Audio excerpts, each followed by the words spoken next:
Estaba celebrando mi cumpleaños 62 en casa, cuando mi nieta de apenas 10 años, discretamente, puso una nota en mi mano. «Abuela, no comas esto, confía en mí», decía. Me quedé helada. Decidí cambiar mi cupcake por el de mi nuera, y lo que pasó 5 minutos después me dejó en shock. Pero antes de continuar, asegúrate de estar suscrito al canal y escribe en los comentarios: ¿desde dónde estás viendo este video? Nos encanta saber hasta dónde están llegando nuestras historias. Mi nombre es Guadalupe, y nunca imaginé que mi cumpleaños sería el día en que mi vida sería salvada, pero también el día en que descubriría hasta dónde puede llegar la traición familiar. Javier, mi hijo, había planeado una pequeña fiesta en su casa. Era una celebración íntima, solo nosotros 4, yo, él y Alondra, mi nuera, además de Sofía, mi nieta de 10 años.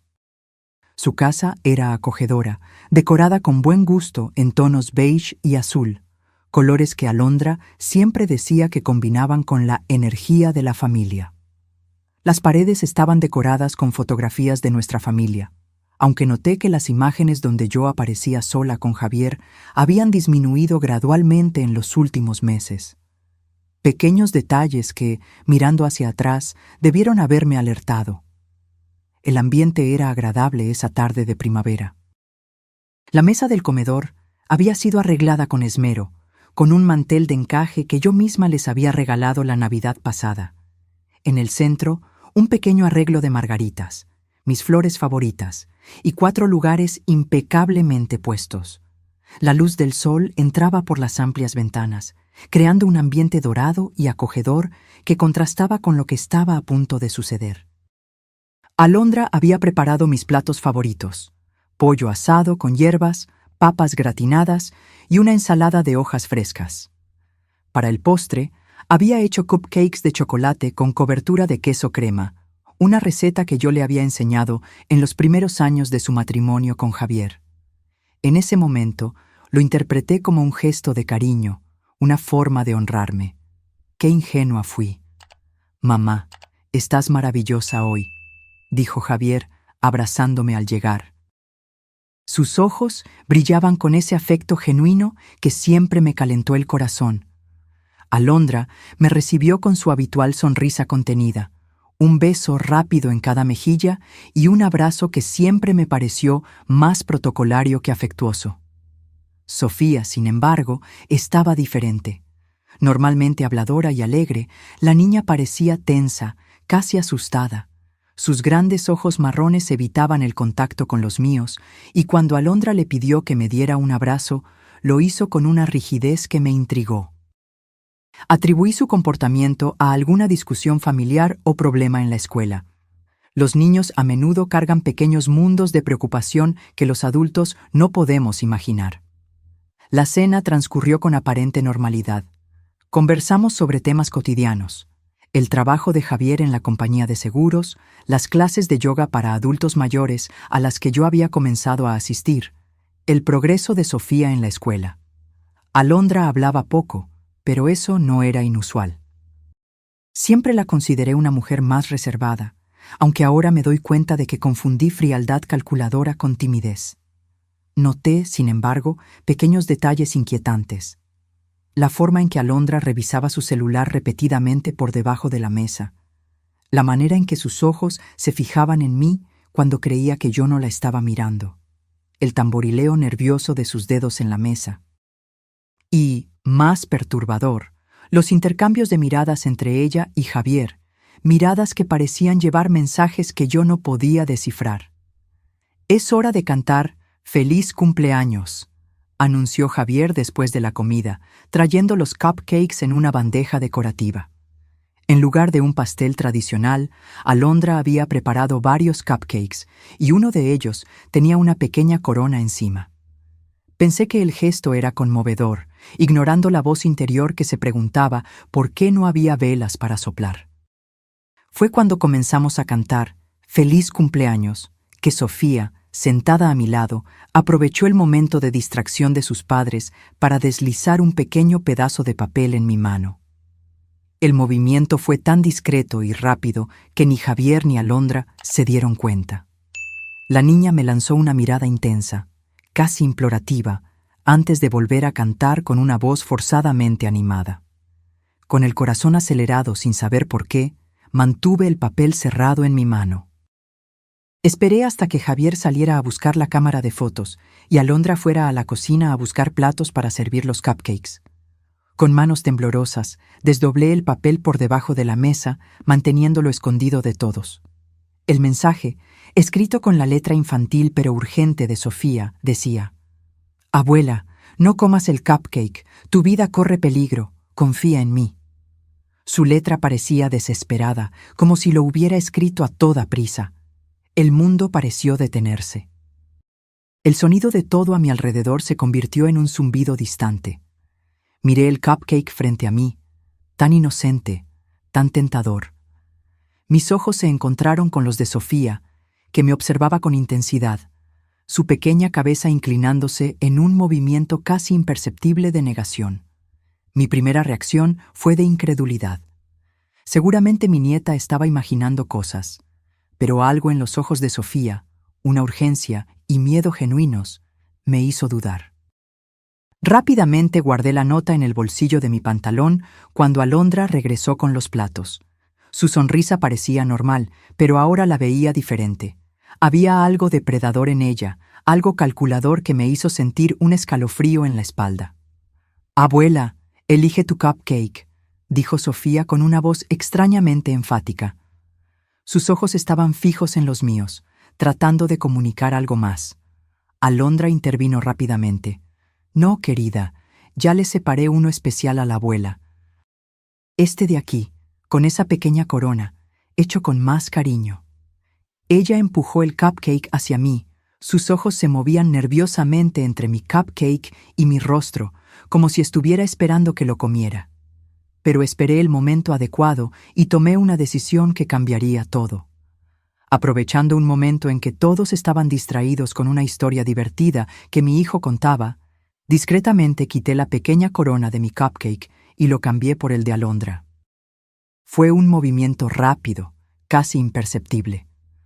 Cuando hablé de comer los cupcakes, mi hijo dijo: «Hagamos un brindis antes», propuso, levantando su copa de vino. «Por mamá, la mujer más fuerte y amorosa que conozco. ¡Feliz cumpleaños!». Brindamos, bebimos, y entonces Alondra sugirió que todos mordiéramos nuestros cupcakes juntos para tomar una foto. Fingí llevar el mío a la boca, pero no lo mordí, observando atentamente mientras Alondra le daba un generoso mordisco a lo que debía ser mi cupcake. Pasaron exactamente 10 minutos de conversación normal. Estábamos recordando historias antiguas cuando noté el primer cambio en Alondra. Su frente comenzó a brillar con un ligero sudor, a pesar del ambiente fresco. Sus manos, siempre tan controladas, temblaban levemente al sostener el vaso de agua. «¿Estás bien, querida?», preguntó Javier, notando su palidez repentina. «Creo que sí», respondió ella con voz débil.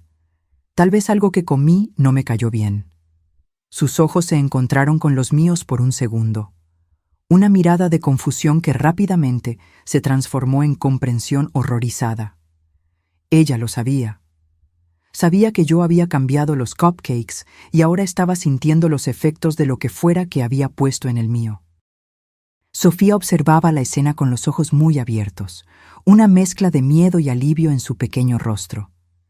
Mi corazón se encogió por ella. Qué carga para una niña tan joven descubrir que su propia madre era capaz de tal maldad. «No me siento bien», murmuró Alondra, levantándose bruscamente. Sus piernas se dieron casi de inmediato, y Javier apenas tuvo tiempo de sostenerla antes de que cayera. «Alondra», gritó él, el pánico evidente en su voz. «¿Qué está pasando? Estás pálida». Ella no pudo responder. Sus ojos se voltearon y comenzó a temblar descontroladamente, un sudor frío cubriendo su rostro ahora grisáceo. «Llama a una ambulancia», ordené, manteniendo la calma a pesar del caos interior que sentía. «Ahora, Javier». Mientras mi hijo corría al teléfono, me arrodillé al lado de Alondra. No por compasión, aunque parte de mí estaba horrorizada con lo que estaba presenciando, sino para asegurarme de que sobreviviera para enfrentar las consecuencias de sus acciones. Sofía se acercó a mí, temblando. «Abuela», susurró. No sabía qué hacer. Escuché a mamá hablando por teléfono anoche, diciendo que había conseguido un medicamento fuerte para el corazón y que lo iba a poner en tu cupcake. Dijo que nadie sospecharía porque ya estabas olvidando las cosas. Abracé a mi nieta con fuerza, protegiéndola del horror que se desarrollaba frente a nosotros. Hiciste lo correcto, mi amor. Salvaste mi vida. El viaje en ambulancia al hospital fue una pesadilla. Alondra había perdido el conocimiento por completo. Los paramédicos trabajaban frenéticamente, hablando de digoxina y posible envenenamiento. Javier estaba en shock, dividido entre el miedo por su esposa y la confusión sobre lo que realmente había sucedido. «Mamá, ¿qué está pasando?», me preguntó en el asiento trasero de la ambulancia, su voz quebrada. «¿Cómo sucedió esto?». Sostuve la nota de Sofía en mi bolsillo, sabiendo que el momento de la verdad había llegado. Pero antes de que pudiera responder, llegamos al hospital, y la urgencia de salvar a Alondra pospuso la conversación que cambiaría a nuestra familia para siempre. Mientras los médicos luchaban por estabilizarla, me senté en la sala de espera fría e impersonal, con Sofía dormida en mi regazo y el peso de la verdad presionando mi corazón. ¿Qué le diría a Javier? ¿Cómo le explicaría que su esposa, la mujer que amaba, había intentado matarme? Y, lo más importante, ¿cómo protegería a mi nieta de las consecuencias de haber expuesto a su propia madre? Las luces fluorescentes del hospital parecían intensificar la irrealidad de la situación. Hace unas horas estábamos celebrando mi cumpleaños. Ahora estaba a punto de desentrañar una trama de traición familiar que ninguno de nosotros jamás podría haber imaginado. El médico que nos atendió parecía demasiado joven para cargar con el peso de las noticias que traía. Sus ojos oscuros mostraban una seriedad que hizo que mi corazón se acelerara de aprensión. «Señora Morales», se dirigió a mí. «Soy el doctor Ramírez. Necesitamos hablar sobre la condición de la señora Cepeda». Javier, que estaba sentado a mi lado sosteniendo la mano de Sofía, se levantó de inmediato. «¿Cómo está mi esposa, doctor? ¿Va a estar bien?». El médico dudó, eligiendo sus palabras con cuidado. «Está estable por ahora, pero encontramos algo muy preocupante en los análisis de sangre». Miró a Sofía, que estaba despierta pero callada, sus ojos grandes, observando todo. «¿Tal vez deberíamos hablar en privado?». «Sofía puede quedarse con la enfermera en el área infantil», sugerí, dándome cuenta de que la niña no debía escuchar los detalles técnicos de lo que su madre había hecho. Después de que se llevaron a Sofía, el médico nos condujo a una pequeña sala de consulta. El olor a desinfectante era opresivo, casi sofocante, mientras nos sentábamos en las sillas frías de plástico. Los análisis de sangre de la señora Cepeda mostraron niveles alarmantes de digoxina, explicó el doctor Ramírez. Es un medicamento que se usa para tratar afecciones cardíacas, pero en la cantidad que encontramos en su sistema es potencialmente letal. Javier palideció, su expresión una mezcla de confusión y horror. ¿Digoxina? Alondra no tiene problemas cardíacos. ¿Cómo es que esto? ¿Por qué? Esa es exactamente la pregunta, señor Cepeda. Su esposa no debería tener digoxina en su sistema, y la cantidad que encontramos. El médico hizo una pausa significativa. Bueno, no llegó allí por accidente. Fue en ese momento que me di cuenta de que no podía posponer más la verdad. Con manos temblorosas, saqué la nota de Sofía de mi bolsillo y se la entregué a Javier. «Hijo». Mi voz sonó más firme de lo que esperaba. «Sofía me dio esto antes de cortar los cupcakes». Javier leyó la nota. Sus manos comenzaron a temblar incontrolablemente. Me miró, luego al médico, una expresión de incredulidad total en su rostro. «No puede ser», murmuró. «Alondra nunca... Ella no haría...». «Cambié los cupcakes, Javier», confesé, sintiendo que un peso enorme salía de mis hombros con la verdad. Lo que Alondra está sintiendo ahora era lo que yo estaría sintiendo si hubiera comido lo que ella preparó para mí. El médico observaba nuestra interacción con una expresión grave. Señor Cepeda, señora Morales, tendré que reportar esto a la policía. El envenenamiento es un asunto serio, especialmente considerando los niveles de toxicidad que encontramos. Javier parecía haber envejecido 10 años en pocos minutos. Debe haber algún error, insistió, aunque su voz había perdido la convicción. Tal vez fue un accidente. Tal vez confundió los ingredientes. Hijo, le dije suavemente, sabes que no fue un accidente. Sofía escuchó a Alondra hablando de esto por teléfono. Y piensa bien.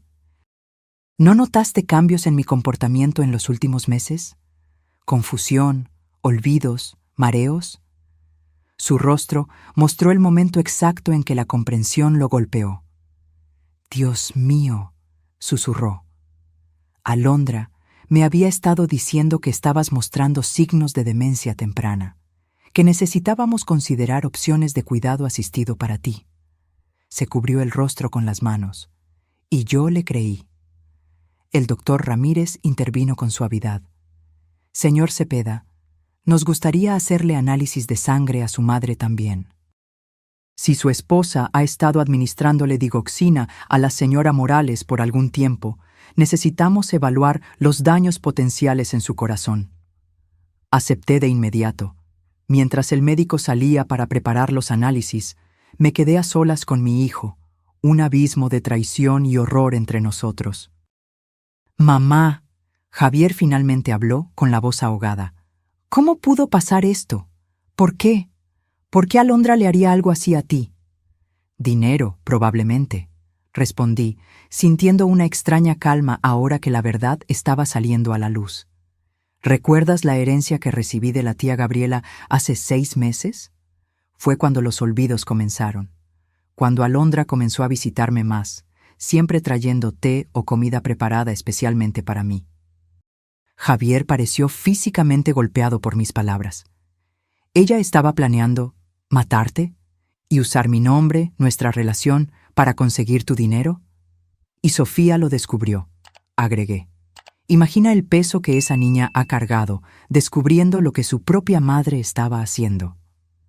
En ese momento, la puerta se abrió y una mujer de mediana edad entró, seguida por un oficial uniformado. Señora Morales, señor Cepeda, soy la detective Méndez. Necesitamos hablar sobre lo que sucedió hoy. Las horas siguientes fueron un borrón de declaraciones, análisis de sangre e interrogatorios. La detective Méndez era meticulosa y compasiva, especialmente al hablar con Sofía. La niña, valiente más allá de sus años, contó cómo se había despertado la noche anterior con sed y había escuchado a su madre por teléfono en la cocina. Estaba hablando de la abuela, explicó Sofía, su vocecita temblando ligeramente. Dijo que había conseguido un medicamento fuerte que haría que pareciera natural. Que la abuela ya estaba mostrando signos de confusión y nadie sospecharía. Sus ojos se llenaron de lágrimas. Sabía que estaba mal. Mamá siempre me enseñó que envenenar está mal. En las historias, solo los villanos envenenan a las personas. La simplicidad moral de una niña de 10 años contrastaba dolorosamente con la complejidad de la traición adulta. Mientras Sofía hablaba, sostuve su mano, maravillada con su valentía y claridad de pensamiento. Los resultados de mis análisis de sangre confirmaron nuestras sospechas. Había rastros de digoxina en mi sistema, no lo suficiente para ser fatal, pero indicando claramente que había estado siendo envenenada gradualmente durante semanas, tal vez meses. El envenenamiento crónico con digoxina puede causar confusión, problemas de memoria, fatiga, explicó el doctor Ramírez. Síntomas fácilmente atribuibles a la edad o demencia temprana, especialmente por familiares sin entrenamiento médico. La detective Méndez tomó notas detalladas. Señor Cepeda, ¿su esposa alguna vez sugirió cambios en el testamento o en las finanzas de su madre? Javier parecía destrozado al responder. Sí.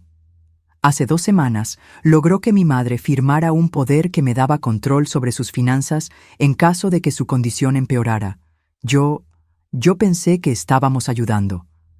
¿Y dónde están esos documentos ahora? En nuestra caja fuerte en casa, junto con los otros documentos importantes. La detective le pidió a Javier que recuperara esos papeles lo antes posible.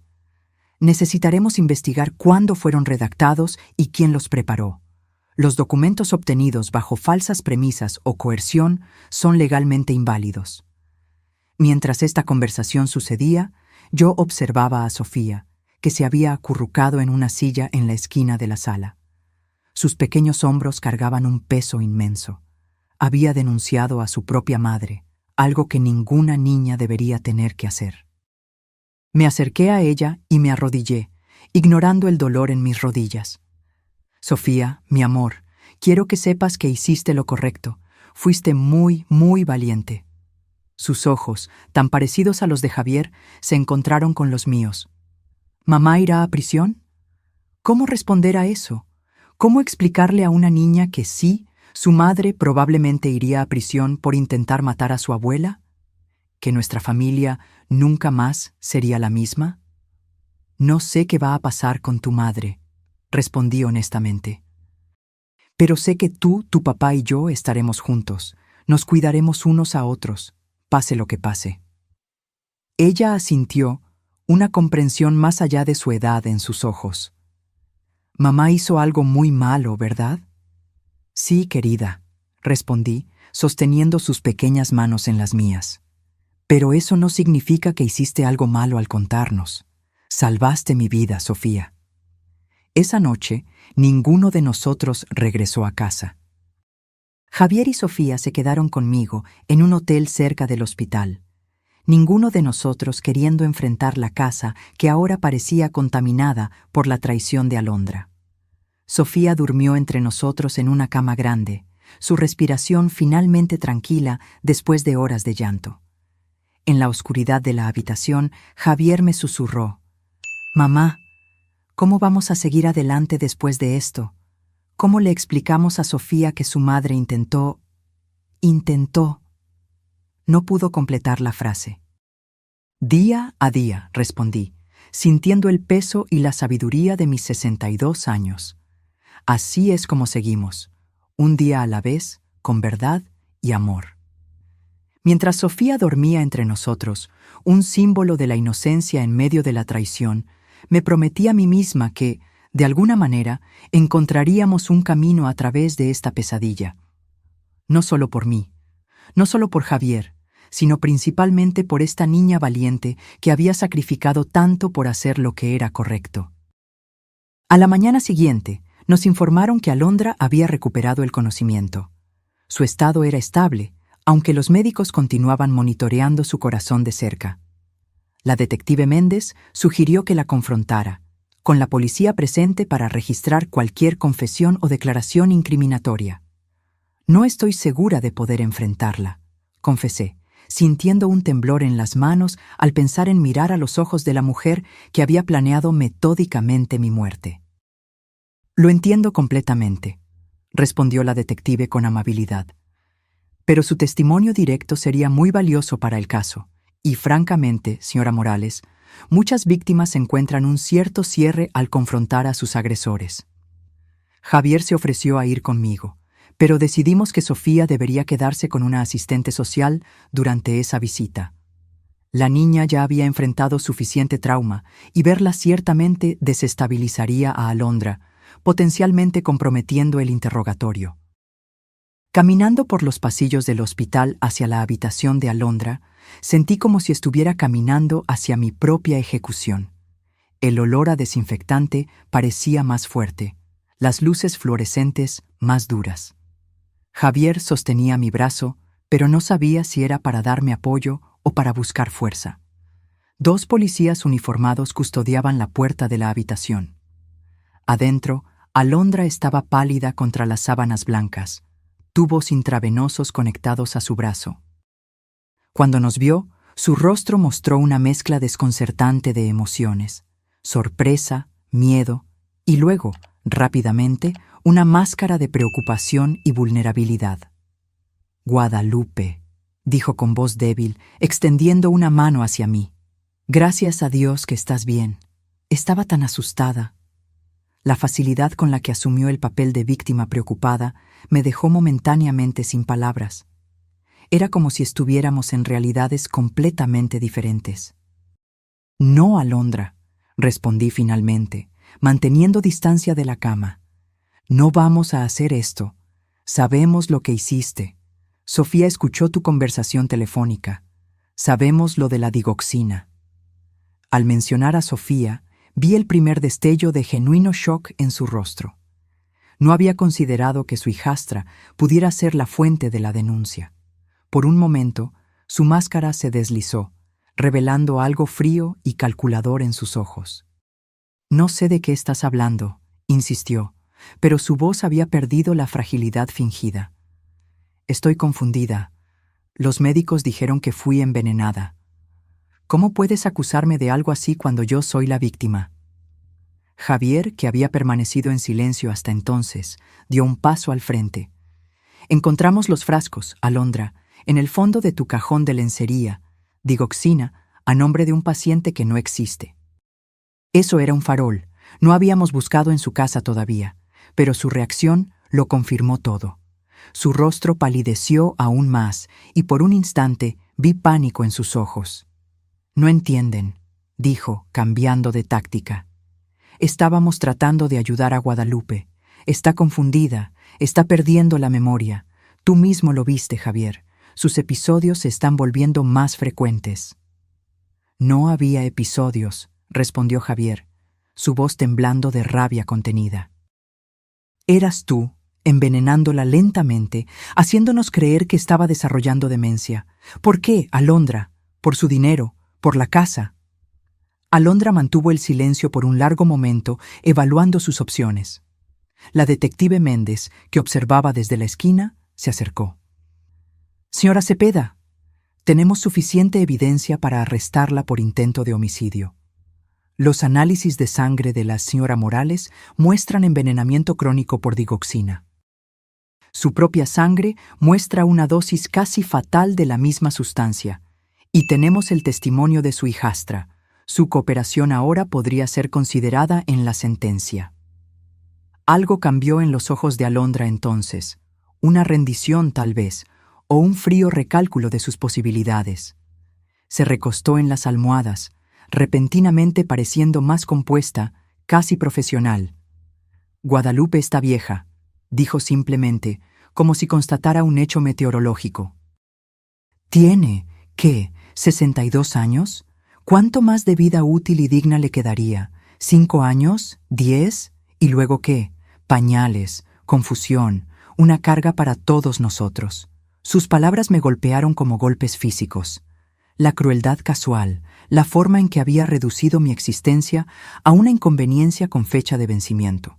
Le estaba ofreciendo una salida misericordiosa, continuó Alondra. Una muerte tranquila, sin dolor, sin la indignidad del deterioro. Y sí, luego Javier tendría la herencia, que es su derecho como hijo único. Él podría finalmente dejar ese trabajo mediocre. Podríamos darle a Sofía la educación que se merece.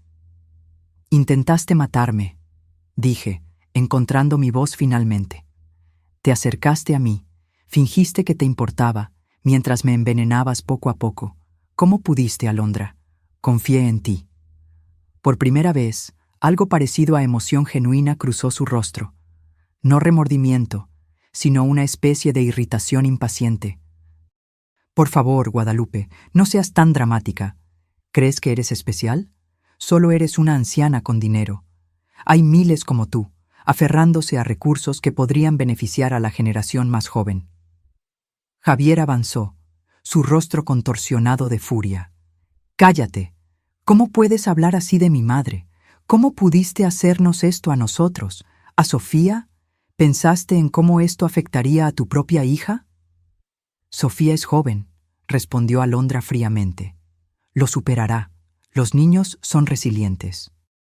La detective Méndez le hizo un gesto al oficial que estaba grabando la conversación. Creo que tenemos suficiente. Señora Cepeda está formalmente arrestada por el intento de homicidio de Guadalupe Morales. Tiene el derecho de permanecer en silencio. Mientras la detective recitaba los derechos de Miranda, observé el rostro de Alondra. No había arrepentimiento allí, solo una especie de cálculo frío, como si aún estuviera evaluando ángulos, buscando una salida. Sus ojos se encontraron con los míos por última vez, y vi algo que me heló hasta la médula. No odio o rabia, sino una indiferencia total hacia mi valor como ser humano. Salimos de la habitación en silencio, Javier y yo sosteniéndonos el uno al otro. En el pasillo, lejos de los oídos de Alondra, él se desmoronó, apoyándose en la pared y deslizándose hasta el suelo. «¿Cómo no lo vi?», sollozó, cubriéndose el rostro con las manos. «¿Cómo pude ser tan ciego? Ella estaba envenenando a mi madre justo debajo de mi nariz, y yo no solo no me di cuenta, sino que la ayudé, creyendo las mentiras sobre la demencia». Me arrodillé a su lado, ignorando el dolor en mis viejas rodillas, y sostuve su rostro entre mis manos. «Hijo, no tenías forma de saberlo.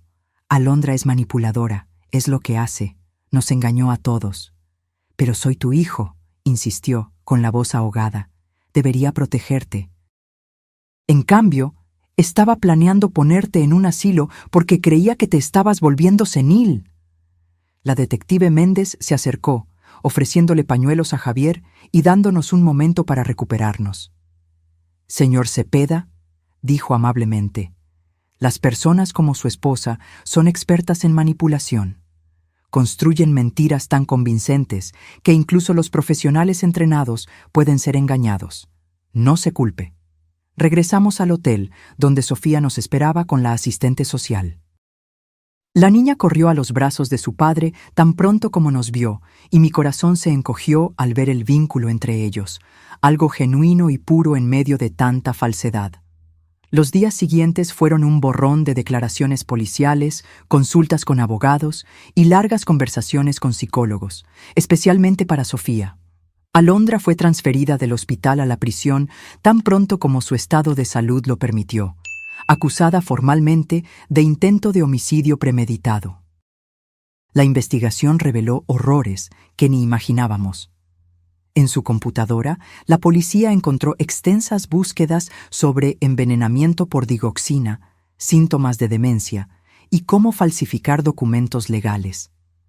También había correos electrónicos intercambiados con una inmobiliaria sobre la venta de mi casa, algo que sería posible tan pronto como el poder que me había hecho firmar entrara en vigor.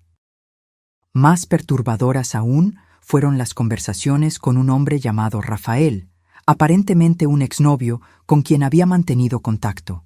En los mensajes, ella discutía abiertamente sus planes. «La vieja no durará más de 2 meses. Ya conseguí el poder. Cuando la internen por demencia, venderemos la casa y seremos libres». En otros mensajes, detallaba cómo estaba aumentando gradualmente las dosis de digoxina, quejándose de que yo era más resistente de lo que esperaba. Cuando la detective me mostró estas evidencias, sentí una náusea profunda, no solo por el horror de lo que se había planeado, sino por la frialdad calculadora con la que Alondra había orquestado todo.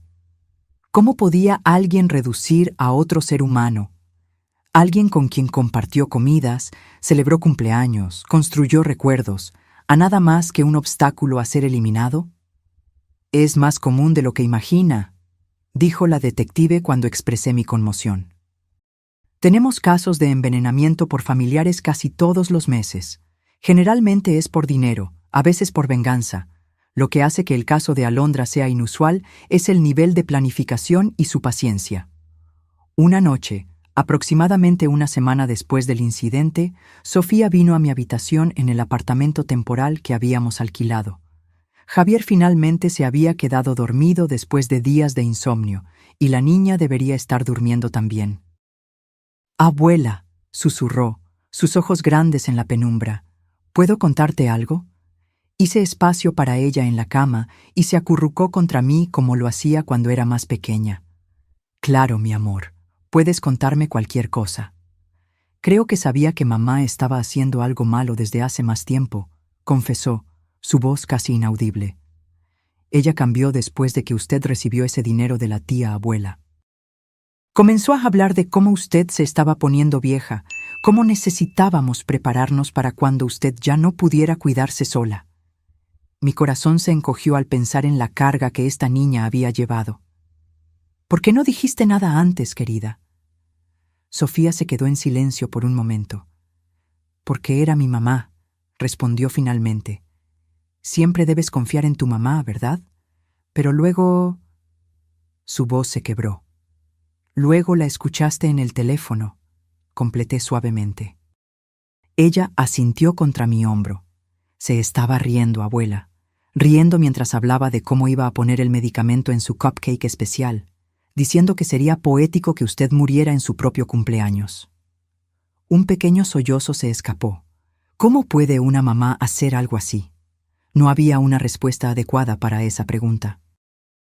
¿Cómo explicarle a una niña de 10 años que algunas personas nacen sin la capacidad de sentir empatía, sin esa conexión fundamental que nos hace humanos? ¿Cómo darle sentido a lo que ni yo misma podía comprender? Algunas personas están enfermas por dentro, Sofía, dije finalmente. No de una manera que podamos ver, como cuando tienes fiebre o dolor de garganta. Es una enfermedad en el alma que hace que no puedan amar o preocuparse por los demás de la manera que deberían. ¿Mamá tampoco me amaba a mí? La vulnerabilidad en esa pregunta rompió mi corazón. Amor, no sé si Alondra es capaz de amar a alguien de la manera en que tú y yo entendemos el amor. Pero sé que tu padre te ama más que a nada en el mundo, y yo también te amo, mi valiente niña. Ella se quedó en silencio por un largo momento, procesando esto con la sabiduría más allá de sus años, que los niños que enfrentan traumas a menudo desarrollan. ¿Puedo dormir aquí con usted hoy, abuela? Claro que puedes, mi amor. Mientras Sofía se dormía en mis brazos, contemplé el futuro incierto que teníamos por delante. El juicio de Alondra, el divorcio inevitable, las cicatrices emocionales que todos llevaríamos, especialmente esta pequeña guerrera que se había visto obligada a elegir entre la lealtad a su madre y hacer lo que era correcto. Pero debajo del dolor y la traición había un hilo de esperanza. Nosotros tres, Javier, Sofía y yo, habíamos sido unidos por esta terrible experiencia de una manera que tal vez no hubiera sido posible de otra forma. Las mentiras habían sido expuestas, la manipulación eliminada. Lo que quedaba era real, un amor genuino, basado no en falsas pretensiones o agendas ocultas, sino en una verdad compartida, por más dolorosa que fuera. Superaremos esto, susurré a la Sofía dormida, una promesa para ella y para mí misma. Juntos encontraremos un camino a través de esta oscuridad. El juicio de Alondra comenzó 6 meses después de mi fatídico cumpleaños. Medio año de preparación emocional y legal, de sesiones de terapia y noches de insomnio. Medio año de reconstruir nuestra pequeña familia a partir de los escombros de la traición. El tribunal era un imponente edificio de piedra gris, frío y formal como el sistema de justicia que representaba. Me senté en la primera fila, con Javier a mi lado y Sofía entre nosotros, todos vestidos con ropa formal y expresiones solemnes. La fiscal, una mujer de mediana edad llamada Carmen Vázquez, nos había preparado meticulosamente para este momento, pero nada podía realmente prepararnos para ver a Alondra entrar escoltada, vestida con un simple traje gris, el cabello recogido en un moño estricto. Parecía más pequeña de alguna manera, despojada del poder que una vez ejerció sobre nuestras vidas. Sus ojos recorrieron el tribunal, deteniéndose brevemente en nosotros. Cuando su mirada se encontró con la de Sofía, vi algo que nunca antes había notado. Una chispa de algo casi humano, rápidamente suprimida. La jueza, la honorable María Elena Gutiérrez, era una mujer de presencia imponente y mirada penetrante. «Estamos aquí para el caso del Estado contra Alondra Cepeda», acusada de intento de homicidio premeditado, abuso de ancianos, envenenamiento, falsificación de documentos y fraude. Su voz resonó en la sala silenciosa. Mi testimonio fue el primero. Caminé hasta el estrado de testigos con pasos que esperaba que parecieran más firmes de lo que me sentía. Mientras juraba decir la verdad, noté cómo mis manos estaban arrugadas bajo las luces brillantes del tribunal, manos que habían cocinado para Alondra, que habían sostenido a la recién nacida Sofía, que ahora temblaban ligeramente al ser levantadas para el juramento. La fiscal me guió a través de la narrativa de los eventos con una delicadeza profesional. Conté sobre los olvidos que comenzaron después de recibir la herencia de la tía Gabriela. Sobre cómo Alondra comenzó a visitarme con más frecuencia, siempre trayendo comida o té. Sobre cómo gradualmente comencé a sentirme confundida, a dudar de mi propia mente. Señora Morales, preguntó la fiscal, ¿cuáles eran sus síntomas durante ese periodo? Mareo, confusión, fatiga extrema, respondí, sintiendo el peso de los recuerdos. Había días en que no podía recordar lo que había hecho por la mañana, momentos en que me perdía en medio de una frase. Empecé a pensar que estaba desarrollando demencia, como mi esposo. ¿Y estos síntomas ocurrían con algún patrón específico? Siempre empeoraban después de las visitas de Alondra. En ese momento, lo atribuía a la agitación de tener compañía. Ahora sé que era porque ella estaba poniendo digoxina en mi comida o bebida. La defensa, naturalmente, intentó desacreditar mi testimonio. El abogado de Alondra, un hombre delgado con ojos calculadores, insinuó que yo realmente podría estar sufriendo de demencia temprana y que las acusaciones eran el resultado de confusión mental. Sugirió que tal vez yo había puesto la digoxina en el cupcake de Alondra en un momento de paranoia. «Señora Morales», preguntó con falsa solicitud, ¿no es cierto que su propia madre fue diagnosticada con Alzheimer a los 63 años? ¿Solo un año más que su edad actual? Mantuve la compostura, aunque sentí que mi rostro se calentaba de indignación. Mi madre tuvo Alzheimer, sí, pero a diferencia de su condición, mis síntomas comenzaron y se detuvieron de acuerdo con la presencia de su cliente en mi vida, y, curiosamente, desaparecieron por completo después de mi envenenado cumpleaños. Los resultados de los análisis médicos hablaron por sí solos. Los informes toxicológicos mostraron claramente la presencia de digoxina en mi sistema, no en niveles letales, pero consistentes con envenenamiento crónico. El testimonio del doctor Ramírez confirmó que mis síntomas eran totalmente compatibles con intoxicación por digoxina, no con demencia. Pero fue el testimonio de Sofía lo que silenció la sala del tribunal. Pequeña y solemne en su vestido azul marino, habló con una claridad que hizo que varios jurados se secaran los ojos. «Escuché a mi mamá en el teléfono», dijo, su voz sorprendentemente firme. Se estaba riendo de poner medicamento en el cupcake especial de la abuela. Dijo que sería el último cumpleaños de ella. «¿Y qué hiciste después de escuchar eso, Sofía?», preguntó suavemente la fiscal. Me dio miedo. No sabía qué hacer. Luego recordé lo que la maestra siempre dice sobre ver algo malo. Si ves algo, di algo. Así que le escribí una nota a la abuela. Fue una decisión muy valiente, comentó la fiscal. ¿Tenías miedo de lo que podría pasar? Sofía miró directamente a Alondra por primera vez. Tenía miedo de que la abuela muriera, y tenía miedo de que mi mamá se enojara conmigo. Pero la abuela siempre me enseñó que tenemos que hacer lo correcto, incluso cuando es difícil. En las semanas que siguieron, el juicio reveló la extensión completa de los planes de Alondra. Expertos forenses recuperaron correos electrónicos borrados, historiales de búsqueda y mensajes de texto que pintaban un cuadro de una manipulación meticulosamente planeada. Las evidencias médicas eran incuestionables. Los documentos legales que me había hecho firmar fueron claramente obtenidos bajo coerción y falsas premisas. Más devastador aún fue el descubrimiento, a través de la investigación más profunda de la detective Méndez, de que Alondra había hecho esto antes. Una anciana en Tijuana, prima lejana de su primer marido, había muerto en circunstancias similares 3 años antes. Elena Gómez, de 76 años, había dejado una modesta herencia a Alondra después de una repentina enfermedad degenerativa.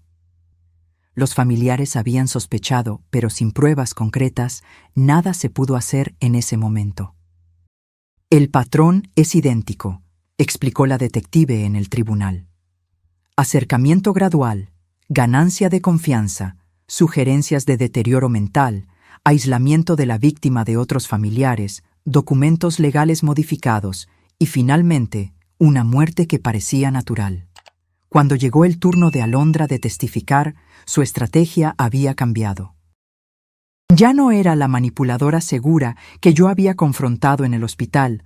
Ahora se presentaba como una mujer rota, víctima de abuso en la infancia, sufriendo de trastorno límite de la personalidad que la hacía incapaz de comprender completamente la moralidad de sus acciones. Yo solo quería lo mejor para nuestra familia, dijo, con lágrimas perfectamente cayendo por su rostro. Javier era infeliz en su trabajo. Sofía necesitaba una mejor educación. Yo no estaba pensando con claridad. Simplemente vi una solución para nuestros problemas. Observé su actuación con una mezcla de fascinación y repulsión. Había algo casi admirable en la forma en que podía reinventarse, adaptando su personalidad a las circunstancias como un camaleón. Si no fuera por la montaña de evidencia en su contra, casi podría haber creído en su contrición. Los jurados no fueron engañados. Después de solo 6 horas de deliberación, regresaron con el veredicto: culpable de todos los cargos. La sentencia: 25 años de prisión sin posibilidad de libertad condicional, considerando la premeditación y el historial de comportamiento similar. Cuando la jueza anunció la sentencia, sentí una extraña ausencia de triunfo. No había alegría en ver una vida desperdiciada de esa manera, solo un profundo cansancio y un deseo de seguir adelante. Sofía lloró en silencio al lado de Javier, no de tristeza por la condena de su madre, sino de alivio por el fin de la pesadilla. Al salir del tribunal ese día, bajo el cielo claro de otoño, me di cuenta de que finalmente éramos libres, no solo de la amenaza física que Alondra representaba, sino del poder emocional que había ejercido sobre nosotros. ¿Qué hacemos ahora?, preguntó Javier mientras caminábamos hacia el auto, Sofía sosteniendo nuestras manos entre nosotros, formando una pequeña cadena humana de sobrevivientes. Vivimos, respondí simplemente. Curamos, reconstruimos. En los meses que siguieron al juicio, hicimos exactamente eso. Javier vendió la casa donde había vivido con Alondra. Ninguno de nosotros podía soportar las memorias impregnadas en esas paredes, y encontró un apartamento alegre con ventanas grandes que llenaban las habitaciones de luz. Sofía cambió de escuela, un nuevo comienzo donde no sería la niña cuya madre intentó matar a su abuela. Yo también hice cambios.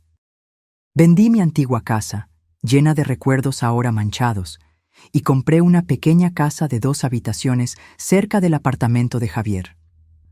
Planté un jardín en el patio trasero, algo que siempre quise hacer, pero nunca había encontrado tiempo o energía.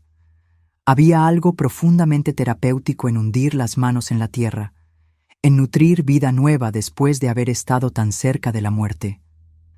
Sofía pasaba las tardes conmigo después de la escuela mientras Javier trabajaba.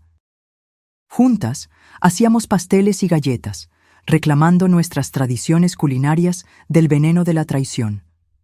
Yo le enseñaba a tejer, a jugar ajedrez, a reconocer las constelaciones en el cielo nocturno.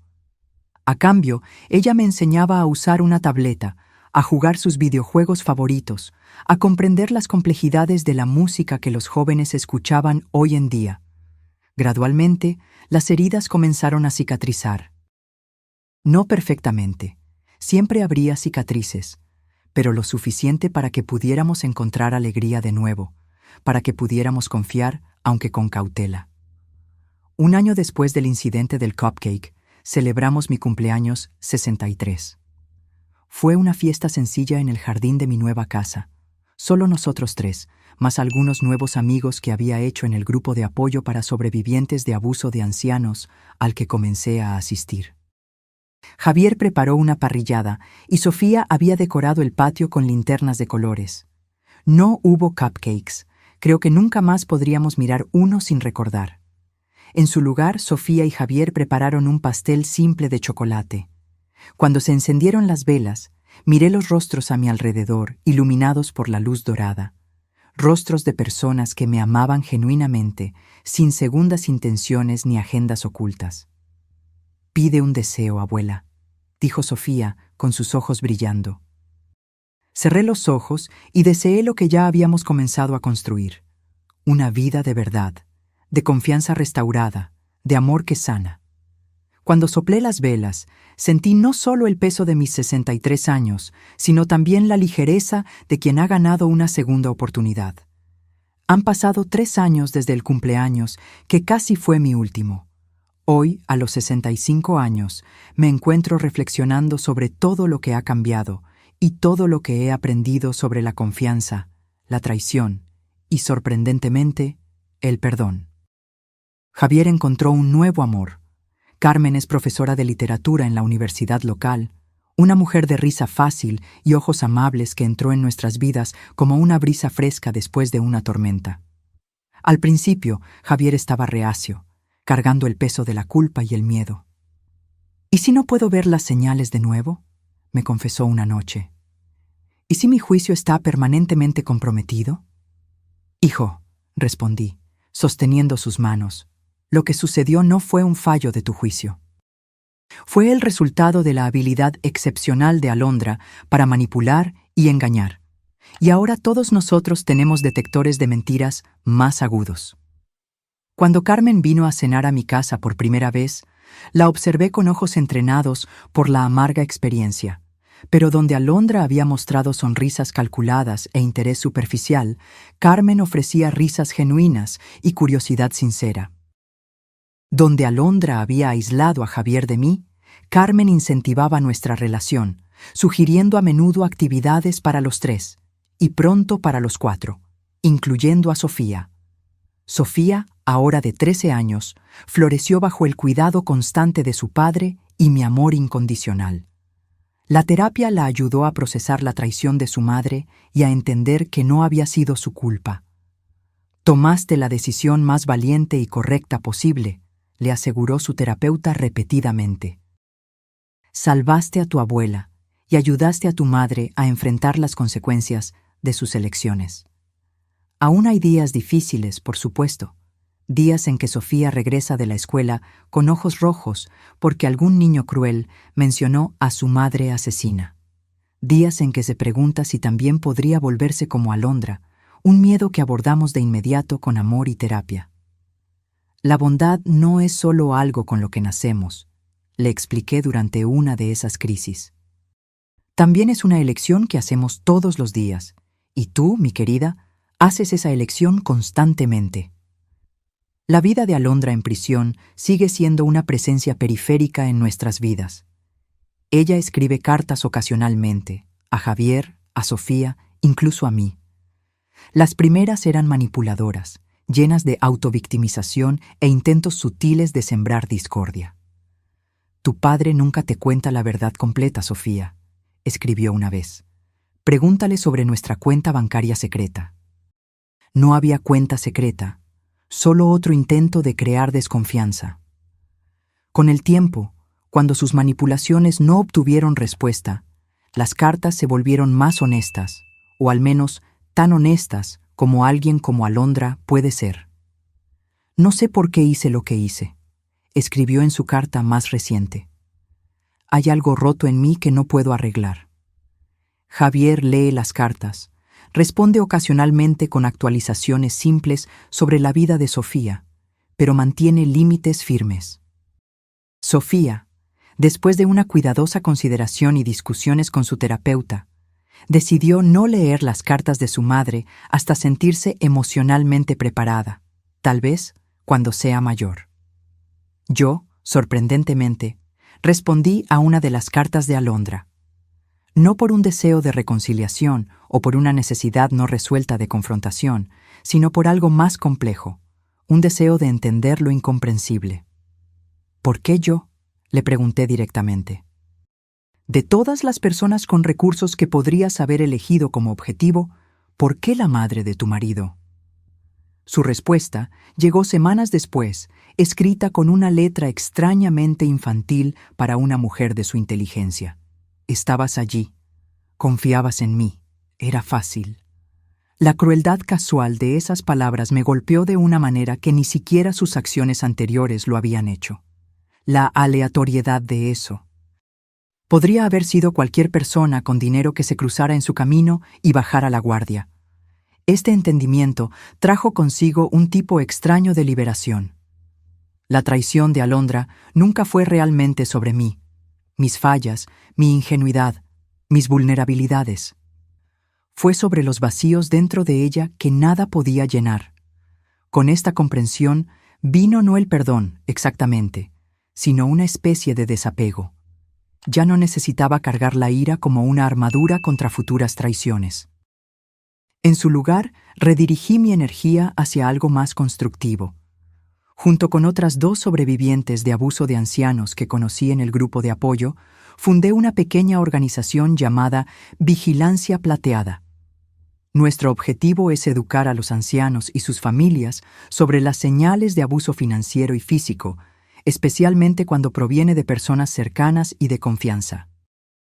Visitamos centros comunitarios, residencias asistidas y grupos de jubilados, compartiendo nuestras historias y proporcionando recursos concretos.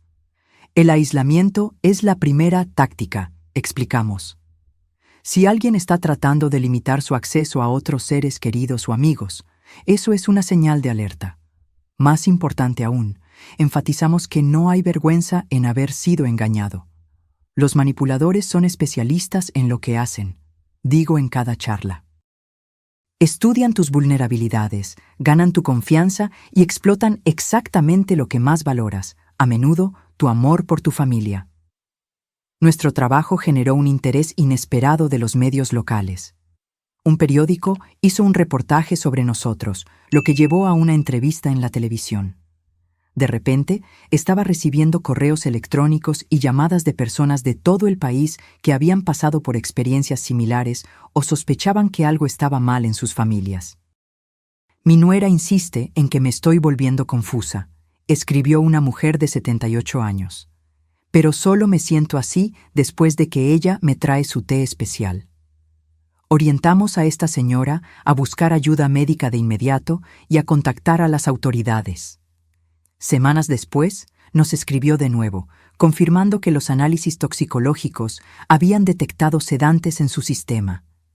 Este trabajo se convirtió en mi misión, mi forma de transformar la traición en algo significativo. Cada persona que ayudamos a protegerse es una pequeña victoria contra lo que Alondra representa, la explotación de los vulnerables por aquellos que deberían cuidarlos. En casa, nuestra pequeña familia expandida encontró nuevos ritmos y tradiciones. Carmen se mudó al apartamento de Javier el año pasado, trayendo su colección de libros antiguos y su gato negro llamado Shakespeare.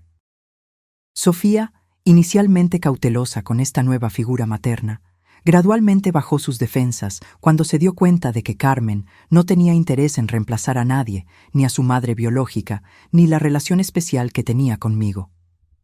Nuestras noches de domingo se volvieron sagradas. Nos juntamos a cenar, a veces en mi casa, a veces en su apartamento, y cada uno de nosotros comparte un momento de gratitud de la semana. Es una práctica simple, pero que nos mantiene anclados en el presente, apreciando lo que tenemos en lugar de rumiar el pasado. Estoy agradecida por mi nueva amiga Lucía, compartió Sofía recientemente. Fue la única en la clase que me defendió cuando Miguel hizo esa broma sobre que mi mamá está en la cárcel. Estoy agradecido por tu fuerza, Sofía, dijo Javier, sus ojos brillando de orgullo. Me enseñas todos los días lo que significa tener coraje. Estoy agradecida por estos momentos, agregó Carmen, por esta familia que me ha acogido con tanto amor. Cuando llegó mi turno, miré los rostros alrededor de la mesa. Mi hijo, que había encontrado la fuerza para confiar de nuevo. Mi nieta, cuya valentía a los 10 años había salvado mi vida.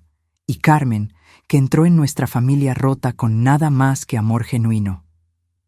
Estoy agradecida por la segunda oportunidad, dije simplemente, por estar viva para ver este momento. Más tarde esa noche, sola en mi casa, contemplé el jardín que había plantado 3 años atrás. Las tímidas semillas se habían transformado en un pequeño paraíso de colores y vida. Rosas trepadoras cubrían la pared del fondo. Girasoles se inclinaban hacia la luz. Hierbas aromáticas crecían en macetas pintadas a mano por Sofía. Era una metáfora tan obvia que casi me hizo sonreír. De la tierra envenenada de la traición habíamos creado algo nuevo y hermoso. No perfecto. Todavía había malas hierbas que arrancar, estaciones secas que atravesar, pero genuinamente nuestro. A los 65 años aprendí que la confianza, una vez rota, nunca se restaura por completo de la misma manera. Crece diferente, más cautelosa tal vez, pero también más valorada por saber lo que significa perderla. Como un hueso que se cura después de una fractura, puede volverse más fuerte exactamente en el punto donde se rompió. Rodeada por mi familia, sentí una profunda gratitud por el viaje que habíamos recorrido juntos. No era el camino que cualquiera de nosotros habría elegido, marcado como estaba por la traición y la casi tragedia. Pero era nuestro camino, y habíamos caminado por él con valentía, con amor, con una determinación que nos sorprendió a todos. 5 años después del cupcake, que casi me quita la vida, ya no me definía como una víctima, o incluso solo como una sobreviviente. Era simplemente Guadalupe, madre, abuela, defensora de causas importantes, mujer que vive cada día con una intensidad que tal vez nunca hubiera descubierto si la muerte no hubiera pasado tan cerca. La vida continúa, siempre, a veces rota, a veces reparada, pero siempre preciosa, siempre, infinitamente preciosa. Ahora, si te gustó esta historia, haz clic en este próximo video que está apareciendo en la pantalla, porque en él, la historia de traición y revuelta como nunca antes has visto.